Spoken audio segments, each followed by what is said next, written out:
ಎಲ್ಲರಿಗೂ ನಮಸ್ಕಾರ. ರಾಯರ ಆಶೀರ್ವಾದ ಸದಾ ನಿಮ್ಮ ಮೇಲೆ ಇರಲಿ. ಮಾರ್ಚ್ 6ನೇ ತಾರೀಕು ಗುರುರಾಯರ ಹುಟ್ಟುಹಬ್ಬದ ದಿನ. ಗುರುರಾಯರು 430 ವರ್ಷಗಳ ಹಿಂದೆ ತಮಿಳುನಾಡಿನ ಭುವನಗಿರಿ ಎಂಬ ಹಳ್ಳಿಯಲ್ಲಿ ಅವತಾರವನ್ನು ಮಾಡಿದರು. ಸ್ನೇಹಿತರೆ, ಫಲ್ಗುಣ ಮಾಸದ ಶುಕ್ಲ ಪಕ್ಷದ ಸಪ್ತಮಿಯ ದಿವಸ ಮೃಗಶಿರ ನಕ್ಷತ್ರದಲ್ಲಿ ಅವತಾರವನ್ನು ಮಾಡಿದರು. ಮಾರ್ಚ್ 6ನೇ ತಾರೀಕು ಅವರ ವದಂತಿ ಮಹೋತ್ಸವ. ಮಾರ್ಚ್ 7ನೇ ತಾರೀಕು ಅವರ ಜನ್ಮದ ನಕ್ಷತ್ರ. ಪವಿತ್ರ ಕಾಲ. ಇಂತಹ ಪವಿತ್ರ ಕಾಲದಲ್ಲಿ ಗುರುರಾಯರ ಅನುಗ್ರಹಕ್ಕೆ ಎಲ್ಲರೂ ಪಾತ್ರರಾಗೋಣ ಸ್ನೇಹಿತರೆ. ಗುರುರಾಯರ ಸೇವೆಯನ್ನು ಮಾಡಲು ವರ್ಷದಲ್ಲಿ ಇಂತಹ ಪರ್ವಕಾಲ ಮತ್ತೊಂದು ನಿಮಗೆ ದೊರಕೋದಿಲ್ಲ ಸ್ನೇಹಿತರೆ. ಇದೇ ತಿಂಗಳು ಫೆಬ್ರವರಿ 27ನೇ ತಾರೀಕು ಗುರುವಾರದ ದಿವಸ ನೀವು ಸೇವೆಯನ್ನು ಪ್ರಾರಂಭ ಮಾಡಿ ಮಾರ್ಚ್ 5ನೇ ತಾರೀಕಿನ ತನಕ ಪೂರ್ಣವಾಗಿ ಸೇವೆಯನ್ನು ಮಾಡಿ. ಮರುದಿನ ಮಾರ್ಚ್ 6ನೇ ತಾರೀಕು ಬೆಳಗಿನ ಸಮಯದಲ್ಲಿ 1 ವಾರದ ಸೇವೆಯನ್ನು ಸಮರ್ಪಣೆ ಮಾಡಿ. ರಾಯರ ಸೇವೆಯನ್ನು ಹುಟ್ಟುಹಬ್ಬದ ಸಂದರ್ಭದಲ್ಲಿ ನೀವು ಮಾಡಿದಾಗ ಎಲ್ಲ ಇಷ್ಟಾರ್ಥಗಳು ನೆರವೇರುತ್ತೆ ಸ್ನೇಹಿತರೆ. ಆ ದಿನ ಮನೆಗೆ ಒಂದು ತುಳಸಿ ಗಿಡವನ್ನು ತಂದು ಪೂಜಿಸಿ. ರಾಯರ ಸೇವೆ ಮಾಡುವ ದಿವಸದಲ್ಲಿ 1 ಹೊತ್ತು ಮಾತ್ರ ಊಟವನ್ನು ಮಾಡಿದರೆ ಸಾಕು ಸ್ನೇಹಿತರೆ. ನಿಮ್ಮ ಕೈಲಾದ ದಾನವನ್ನು ಮಾಡಬೇಕು ಸ್ನೇಹಿತರೆ. ರಾಯರಿಗೆ 5 ತುಪ್ಪದ ಬತ್ತಿಯಂತಹ ಆರತಿ ಮಾಡಬೇಕು.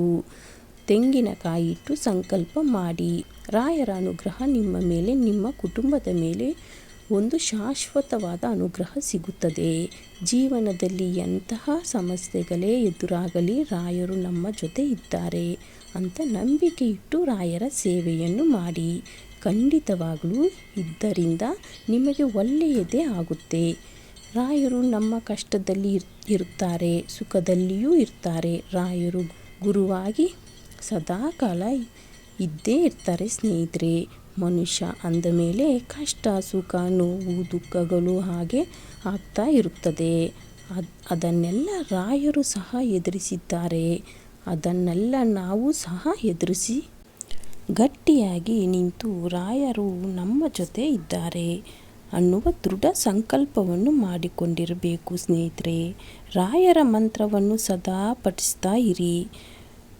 ಯಾವುದೇ ಒಂದು ಕಷ್ಟದ ಸಂದರ್ಭವನ್ನು ಎದುರಿಸ್ತಾ ಇದ್ದಾಗ ಅದರಿಂದ ಹೊರಗೆ ಬರಲಿಕ್ಕೆ ರಾಯರ ಸೂತ್ರವನ್ನು ಪಠಿಸಿ ಸ್ನೇಹಿತರೆ. ಇನ್ನು ರಾಯರ ಅಷ್ಟೋತ್ತರದಲ್ಲಿ ಎಷ್ಟೊಂದು ಸಮಸ್ಯೆಗಳಿಗೆ ಪರಿಹಾರ ಇದೆ ಗೊತ್ತಾ ಸ್ನೇಹಿತರೆ. ನಿತ್ಯವೂ ಹೇಳುವ ಪೂಜ್ಯಾಯ ರಾಘವೇಂದ್ರಾಯ ಸತ್ಯಧರ್ಮ ರಥಾಯ ಚ ಭಜತಾಂ ಕಲ್ಪವೃಕ್ಷಾಯ ನಮತಾಂ ಕಾಮಧೇನುವೆ. ನಿಮಗೆ ಈ ಮಂತ್ರಗಳ ಹೇಳೋಕ್ಕೆ ಸರಿಯಾಗಿ ಬರೋದಿಲ್ಲ ಅಂದರೆ ಸ್ನೇಹಿತರೆ, ಶ್ರೀ ರಾಘವೇಂದ್ರಾಯ ನಮಃ ಅಂತ ರಾಯರ ನಾಮ ಸ್ಮರಣೆಯನ್ನು ನಿಮಗೆ ಎಷ್ಟು ಬಾರಿ ಆಗುತ್ತೋ ಅಷ್ಟು ಬಾರಿ ಅವರನ್ನು ಸ್ಮರಣೆ ಮಾಡಿ.